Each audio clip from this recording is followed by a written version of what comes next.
lift up your voice. Come to the great reunion.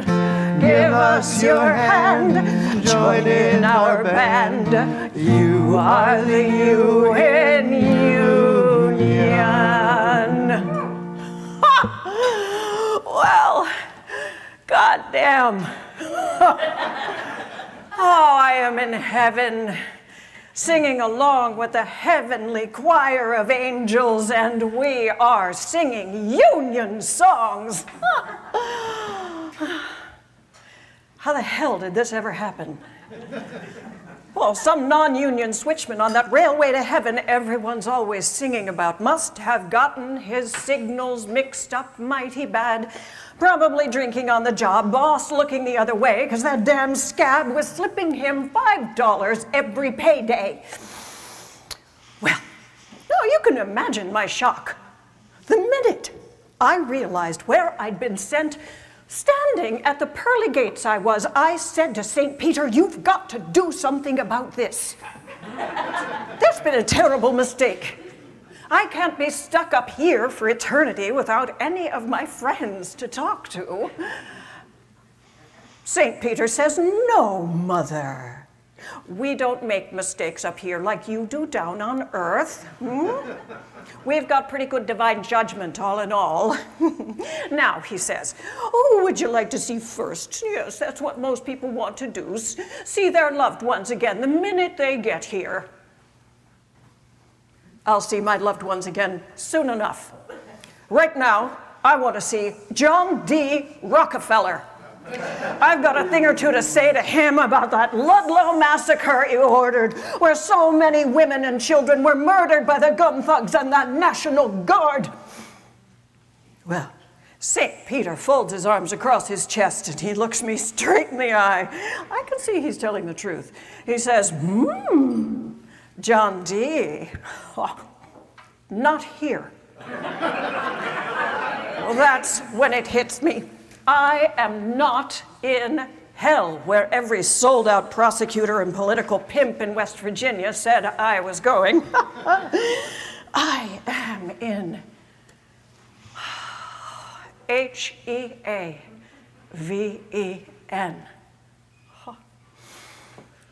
It's not at all like what they tell you about in Sunday school.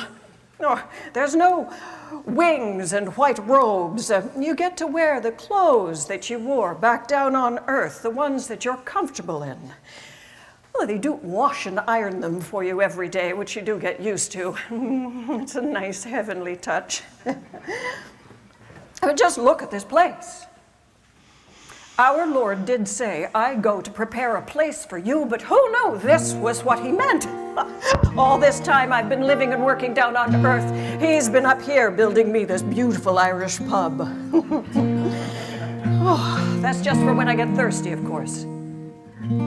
Wait till you see the beautiful home that he's built for me just on the other side of that cloud. Well, there's no surprise that our Lord was able to do that. You know, his old man was a carpenter when he wasn't wandering the countryside looking for a cheap hotel. You know, the kid would have picked up a thing or two along the way. That musician, not only is he the best looking man I've laid eyes on since I met George Jones so many years ago, well, isn't he in the Musicians' Union?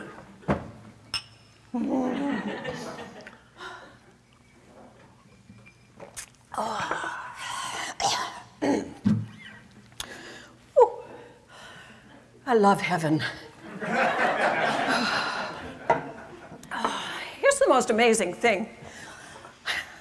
This pub is identical to Blackjack Kehoe's Tavern, where I used to spend so much time. It was in Girardville, in the heart of the anthracite fields in Pennsylvania. Well, I like a good drink as much as anyone, and I'm willing to walk a long way to get one if I have to. Oh, it's like that time that I was in prison in West Virginia. It was in Pratt, the nearest town to the Pink Creek mines, where my boys were out on strike. Well, it wasn't exactly a prison. It was a boarding house, actually, run by a woman named Isabel Carney. But surely, in that boarding house, I was a prisoner, sentenced by the damn judge, at the governor's request, of course, under armed guard, night and day. Well, unfortunately, they don't serve beer in prison. Well, at least not in any of the prisons that I've ever been in.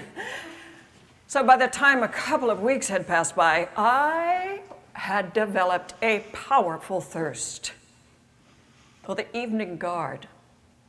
Well, he was a middle-aged fellow, good-looking too, a lot like you.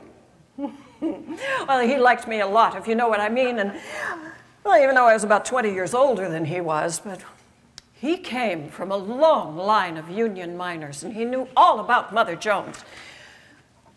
So one night, after Mrs. Carney had gone to sleep, me and the guard slipped out, together, like. We walked 2 miles from Pratt to Hanford, found a bar, sat down, drank the place near half dry, and then walked back again. Just like that. But you know, in those days, labor leaders were radicals. That's because they came from the rank and file, up from the mill, off the slaughterhouse floor, out of the machinist shop. They would serve their unions and their fellow members for a couple of years, and then they would go back to work, to whatever shop they came from. Pick and shovel their boning knives and wrenches, their peg and their awl, and they would go back to work. Black Jack Kehoe was that kind of labor leader. He was the head of the Sons of Molly Maguire, a secret organization of Irish coal miners back in Pennsylvania in the 1870s. Oh, now there was a real man. Not like the so-called leaders we've got in the movement today, no. King of the Mollies, they called him. Now, if you and I had been drinking the night of June 20th, 1877, you'd know what I was talking about. Oh, yeah. This place looks a lot like Jack's Tavern. Except here they won't let you spit tobacco juice on the floor. Of course, the floor in Jack's establishment was simply tamped clay with a layer of sawdust on top of it, and whatever spilt beer and tobacco juice didn't soak in overnight, you just swept up and out the door the next morning or the next afternoon, however long it took the bartender to wake up and get sober. Jack wouldn't have been there to pour our drinks. No. He was sitting in prison, staring at the walls, counting the months till the hangman.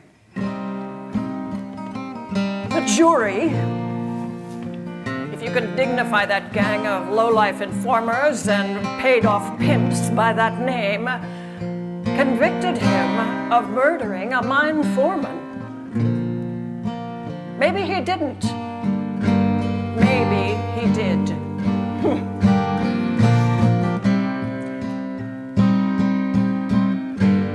Down in the darkness, down at the breaker, close on the midnight hour, steadily working, quietly leaving, trailing a thin line of powder. Little Schuylkill Valley town is all lit up tonight by flames that look like tongues from a breaker fire. The tight-lipped coal and iron police won't get much sleep tonight, looking for the sons of Molly Maguire.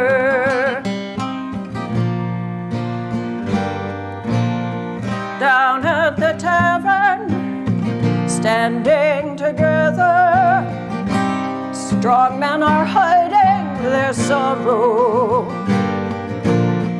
Over at Pottsville, there at the prison, men are hanging tomorrow. I only tried to organize the men I've worked among. I'm hanging in the morning, will you miss me? And Monday early, so they say, the mines will open back, and the coal and iron police are drinking whiskey.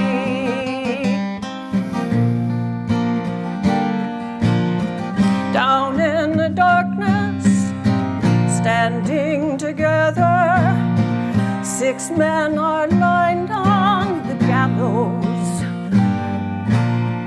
holding a red rose, waiting for sunrise. King of the Mollies, Jack Keogh. The trap is sprung and Molly's sons are traveling into time, murdered by the men who hope to hang her.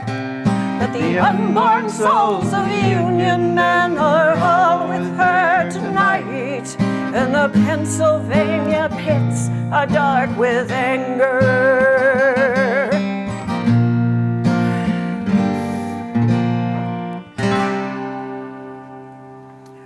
Pennsylvania's Day of the Rope. It was in the headlines of every newspaper in America. You better believe I read every word of those stories. Everyone in the country was talking about it. Honest workers and greedy rich people alike. 6 men were hanged at Pottsville, 4 at Mauchonk. Every one of them died, denying any guilt. Alexander Campbell, just before he was led to the scaffold, left his muddy handprint on his cell wall to stay there for eternity as proof of his innocence. They've tried for 50 years to scrub it out, but it is there to this day. Every man who went to the scaffold in those days, and in the days to come, was an Irishman. What they were really accused of was being secret members of the Molly Maguires. Well, goddamn right they were secret members.